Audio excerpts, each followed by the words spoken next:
Hi everyone, let's today discuss about the smart mobility. Mobility क्या होता है? Mobile means घूमना, एक जगह से लेके दूसरे जगह तक।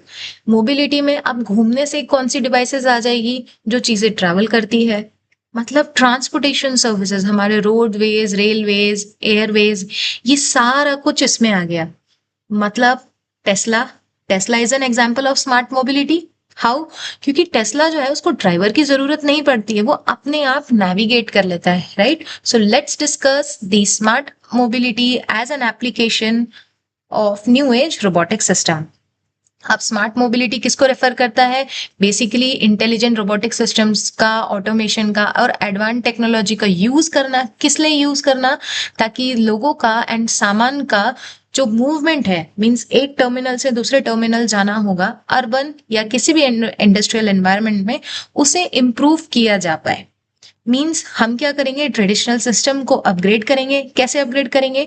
उन्हें sensing, intelligence, connectivity and automation देंगे, right, to create safe, efficient and sustainable transportation system. अब न्यू एज रोबोटिक सिस्टम का रोल क्या है स्मार्ट मोबिलिटी में? सबसे पहले तो स्मार्ट मोबिलिटी सिस्टम्स जो होंगे उनके पास सेंसिंग ट्रैफिक कंडीशन भी होगा, मतलब वो ट्रैफिक कंडीशन को सेंस कर सकते हैं, रियल टाइम में डिसीजन ले सकते हैं कि इस साइड ट्रैफिक ज्यादा है, हम ये रूट ले लें। जैसे Google maps, right? Google maps को देख के या किसी भी मैप्स को या किसी भी नेविगेशन डेटा को चेक करके ड्राइव कर पाए automatically car, means real time decision ले पाए। Adapt to dynamic environment, means अगर स्लोप है तो उस हिसाब से अडेप्ट कर पाए, अगर हील्स है तो उस हिसाब से अडेप्ट कर पाए। एंड ऑपरेट ऑटोनॉमसली या फिर semi autonomously, right? Semi autonomously means less human interference के साथ, ठीक है? ये सिस्टम क्या करेगा?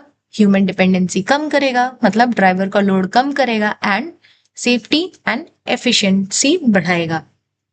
अब कुछ एप्लीकेशन देखते हैं। First is the ITS, intelligent transportation system, जो ट्रैफिक फ्लो चेक कर पाए, सेंसर्स एंड कैमरास के जरिए ट्रैफिक सिग्नल्स को कंट्रोल कर पाए, एक्सीडेंट्स एंड कंजेशंस डिटेक्ट कर पाए, या फिर ऑप्टिमाइज ट्रैफिक रूट सिलेक्ट कर पाए, मतलब जिस रूट पे कम ट्रैफिक हो वो देख पाए। अब इससे होगा क्या? हमारा ट्रैवल टाइम कम होगा, क्योंकि हमें पहले से ही हम डिटेक्ट कर लेंगे कि आज इस रूट पे ज्यादा ट्रैफिक है and we have this alternative route as well, तो we will go with the alternate one. And fuel consumption भी कम होगा, राइट? क्योंकि हमें पता होगा कि ए रास्ता जो है उस वहां से हमें 30 किलोमीटर जाना पड़ेगा to the same destination, and B location जो है वहां से हमें कुछ 25 किलोमीटर पड़ेगा विथ लेसर ट्रैफिक, राइट? तो इन दिस वे क्या होगा? हमारा ट्रेवल टाइम भी कम होगा एंड फ्यूल कंजम्पशन भी कम होगा। Second application is the autonomous and semi autonomous vehicle.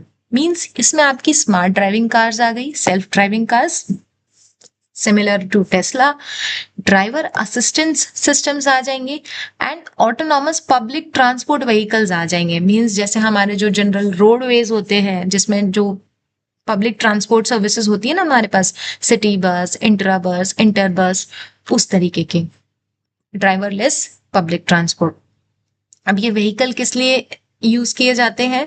To navigate safely and efficiently. और सेफली एंड एफिशिएंटली नेविगेट करने के लिए ये क्या यूज करते हैं? Robotics and AI. Third is the smart public transportation. We have already seen the metro, right? अगर आप मेट्रोपॉलिटन सिटीज से आते हो, मेजर सिटीज जैसे दिल्ली या फिर और कोई जैसे नोएडा, गुड़गांव, वहां पे आपने देखा होगा जो मेट्रो सिस्टम्स चलता है, जो कंप्लीट मेट्रो नेटवर्क है, उसमें ऑलमोस्ट जो मेट्रोज है वो ऑटोमेटेड है, उसमें ड्राइवर नहीं होता है, राइट? मीन्स वो किस तरीके का ट्रांसपोर्टेशन हो गया? It is the smart public transportation, right? उसी तरीके से we can think about our bus station, train station, right? इससे हम लोग क्या कर सकते हैं? रियल टाइम ट्रैकिंग कर सकते हैं हमारे पब्लिक व्हीकल्स की एंड उनका मेंटेनेंस भी करते हैं।